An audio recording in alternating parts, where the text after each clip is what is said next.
Welcome to Robert Kiyosaki's The Business of the 21st Century. Robert Kiyosaki is recognized internationally as one of today's leading financial experts. The author of the best-selling Rich Dad, Poor Dad, his books have been translated into 51 languages in 109 countries and sold more than 28 million copies worldwide. Robert has spent his life educating people on how to attain financial freedom. Now, through this special video presentation, he explains why network marketing is indeed the business of the 21st century and how you can take advantage of its opportunities to create the life you desire. Hello, I'm Robert Kiyosaki. I'm the author of this book, Rich Dad, Poor Dad. I want to welcome you to the business of the 21st century.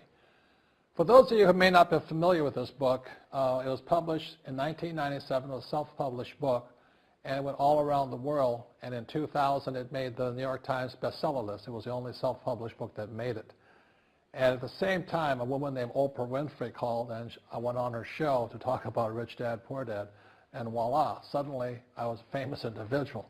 So today this book has now sold approximately 25 million copies in 100 different countries and 50 different languages. So today, Rich Dad, Poor Dad is the #1 personal finance book ever written. So Rich Dad, Poor Dad is a very simple story of my two dads. My real dad was the head of education for the state of Hawaii. Great guy, PhD, like I said, head of education, smart guy, but he also ran for lieutenant governor of the state of Hawaii as a Republican. Unfortunately, he lost, and he ultimately died poor, so that's why I call him my poor dad. My rich dad, on the other hand, didn't finish school, but he ultimately became one of the richest men in Hawaii. So he was my best friend's father, and starting when I was just the age of 9, my rich dad began teaching me about money and business and why the rich are getting richer and why there's this big gap between the rich and everybody else today. So Rich Dad is a very simple, true story about two fathers, Rich Dad and Poor Dad, tell their two sons about money. And it was my poor dad always said, go to school, get a job, work hard, and all that stuff. And my rich dad says, you'll never get rich doing that. You'll never be a free man. So that's kind of the differences. But if I would show you a diagram of the differences here, is that in financial education, this is very simply the difference. Because there's no financial education in our school, most people do not understand financial statements. So this here is income, expense, assets, and liabilities. And the reason my poor dad was poor, it was very simple. Because he couldn't read a financial statement because he don't have financial education in school. He was financially illiterate, although a PhD. And my poor dad always said, our house is an asset. And my rich dad said, your father may be well educated, but he can't tell assets from liabilities. So very simply, my rich dad said to me, assets, whether you work or not, put money in your pocket. So when a banker looks at your financial statement, the banker looks at this and says, oh, you have assets and you're putting money in your pocket.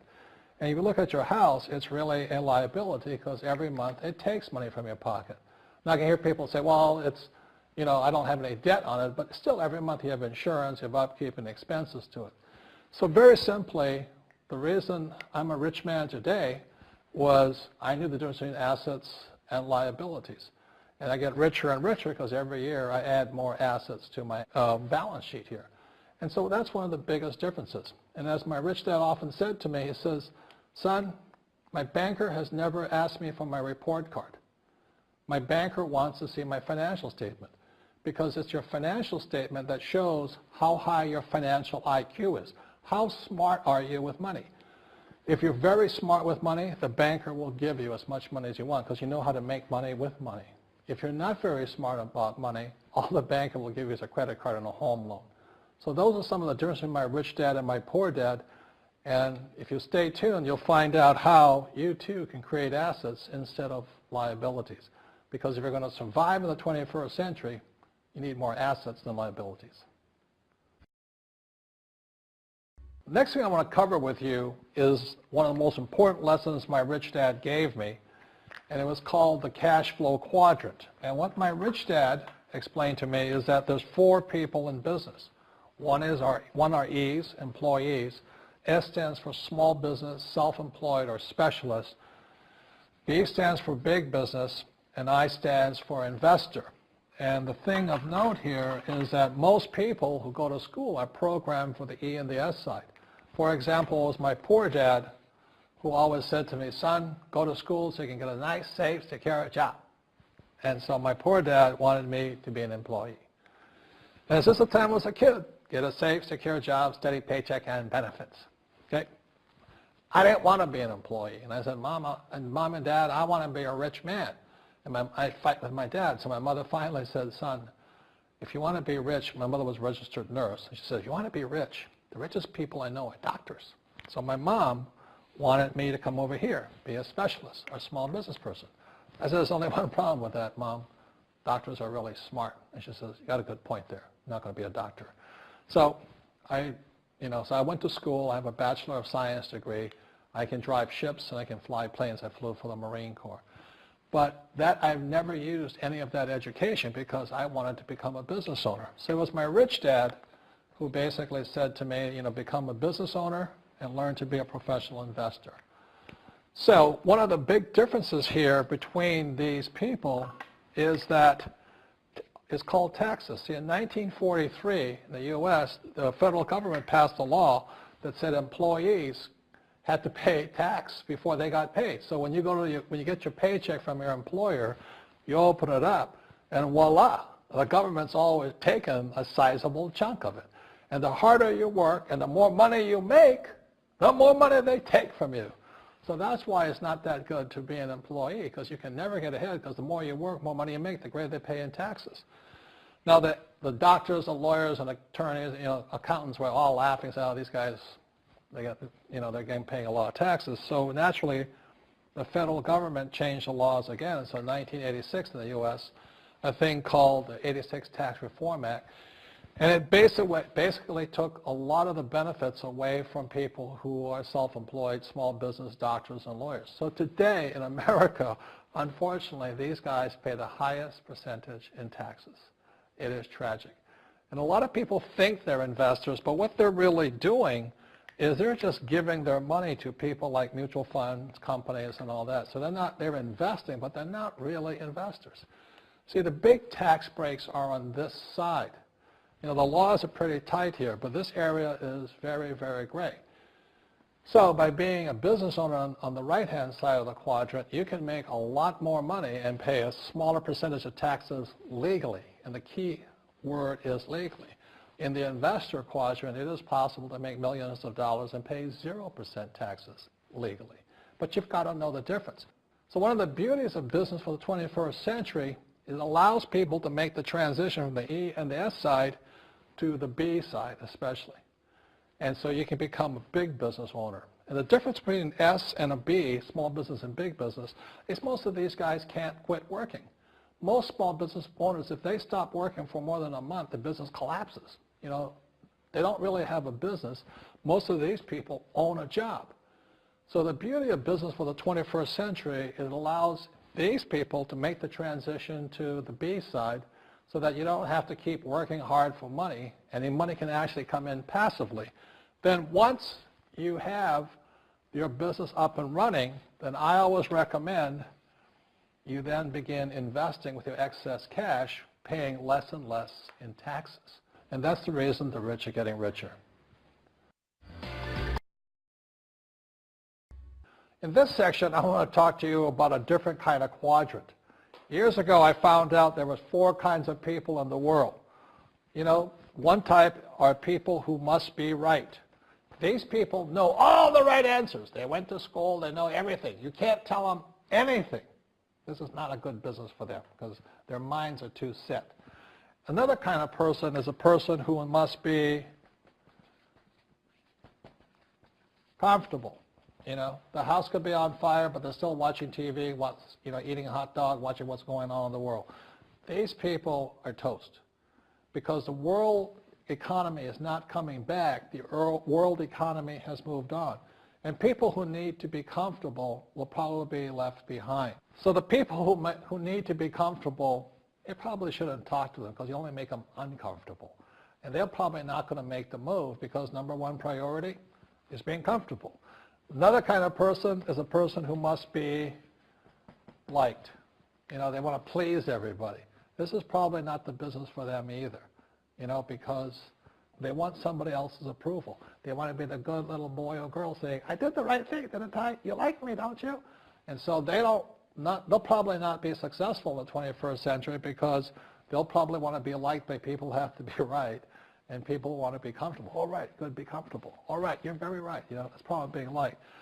But the business for the people of the 21st century are people who must win. And that's where I am at. One of the best things I was taught in the Marine Corps and at military school is not how many times you get knocked down, it's how many times you stand up. When somebody knocks you back, what do? Oh, you hurt my feelings? You'll probably not be successful. The world will probably pass you by. Because as I said, the world economy is moved on. It's not coming back. So winners will win. But winning takes sacrifice. Success takes sacrifice. And these are the people who will do best in business of the 21st century. So when you're talking to people, about this business, you have to look at them and ask yourself, is this person really just going to be liked and they'll tell you what you want to hear? Or they're going to argue with you because they know all the right answers? Or they're going to get very upset with you for disturbing them?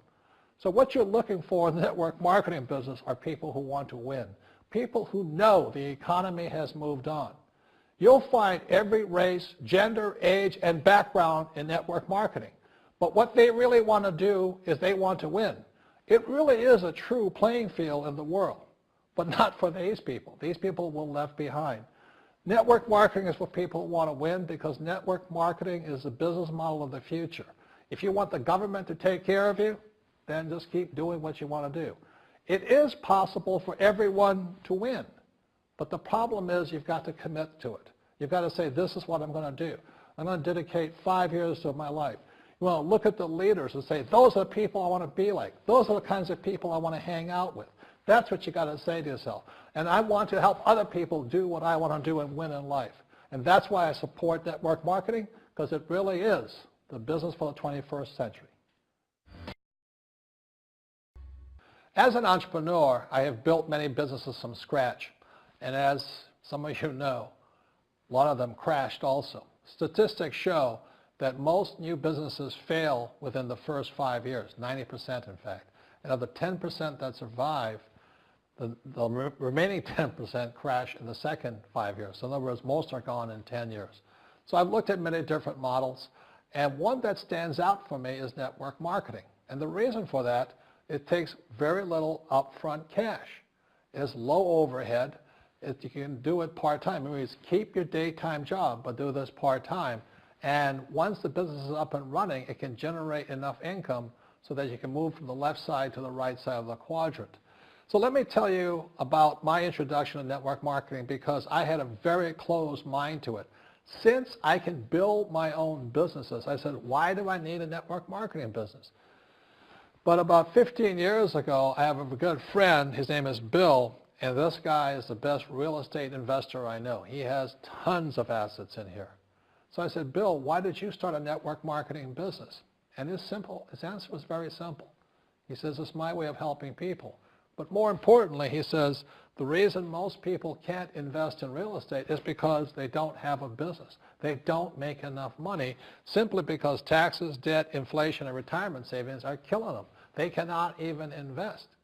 So my friend Bill, who is a professional real estate entrepreneur, he says, I started a network marketing business so the people that worked with me could start their own business and then invest money with him. So with that, I realized then that network marketing wasn't about making money, but it was about helping people to help other people make money so they become financially free. So the beauty of network marketing, I said, like it's very low entry point, doesn't take much money, you can do it part-time. And where you profit is in most big corporations is they spend millions, sometimes billions of dollars in advertising. So rather than give that money to advertisers, network marketing depends on building a network.